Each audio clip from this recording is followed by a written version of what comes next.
Olá, amigos do Descomplica. Prontos para descomplicar mais um grande tema de biologia? Pois é, hoje a gente vai falar sobre os ácidos nucleicos, caminhando para o fim da bioquímica, uma vez que, se você está assistindo esse módulo, é bem provável que você já saiba tudo sobre água, sais minerais, glicídios, lipídios, vitaminas, e agora é o momento da gente descomplicar os ácidos nucleicos. Odinha. Ácidos nucleicos devem ser ácidos, sim. São dois ácidos extremamente importantes que a gente tem como base da vida, que são o ácido desoxirribonucleico, que todo mundo conhece, é o famoso ADN. Talvez você conheça pela sigla em inglês, que é DNA, e o ácido ribonucleico, o ARN, que talvez você conheça pela sigla em inglês, que é RNA. É meio que viciante. Eu falo DNA e RNA, mas o mais correto seria falar ADN e ARN. Por que o nome deles são ácidos nucleicos? Porque eles foram descobertos no núcleo da célula. No núcleo da célula eucarionte. Uma vez que você sabe que é lá no núcleo que ficam guardadas as nossas informações genéticas, informações estas que estão escritas com código, o código da vida, que escreve as moléculas de DNA. Ué, Oda, mas o RNA ele também é encontrado no núcleo? Também, porque o RNA ele vai ser produzido sempre a partir de um molde de DNA que está no núcleo, e depois de produzido no DNA, ele migra para o citoplasma, onde ele vai exercer o seu papel, que é a promoção da síntese proteica. Então o DNA ele é encontrado principalmente no núcleo. Odinha, por que principalmente? Porque existem algumas organelas citoplasmáticas que podem ter o seu DNA próprio. Exemplo, as mitocôndrias e os cloroplastos.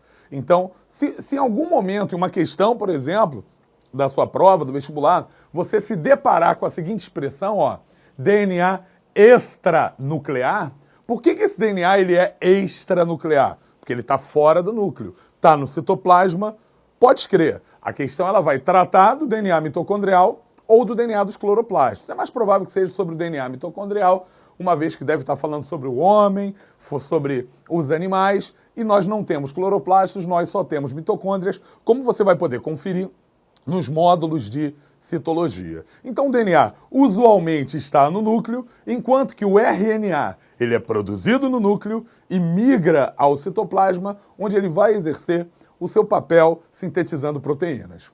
Então como é que a gente poderia resumir os papéis desempenhados pelos ácidos nucleicos nas células? Qual é o papel do DNA?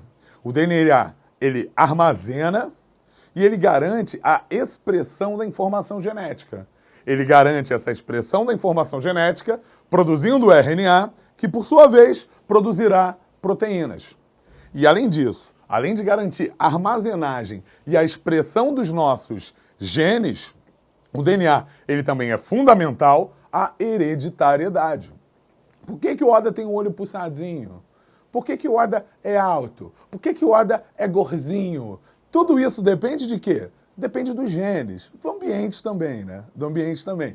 Mas depende dos genes. E essas informações genéticas são transmitidas de pais para filhos graças à hereditariedade que a gente vai ver decorre de uma propriedade do DNA, que é a sua capacidade de autoduplicação. Quando a gente fala de DNA e de RNA, você deve ter uma ideia que essas moléculas são grandes, essas moléculas são imensas, elas são polímeros. Tal qual uma proteína é um polímero construído por diversos aminoácidos, o DNA e o RNA também são polímeros, mas polímeros que são construídos por outras moléculas que não aminoácidos, mas sim pelos chamados nucleotídeos. Toma cuidado. Tem muita gente que acha que DNA e RNA são formados por aminoácidos também. Não são. Eles são formados pelo encadeamento de nucleotídeos, que são as pecinhas de Lego que, quando se encaixam, geram uma molécula de DNA que pode ser extremamente extensa. Vamos dar uma olhada na estrutura de um nucleotídeo.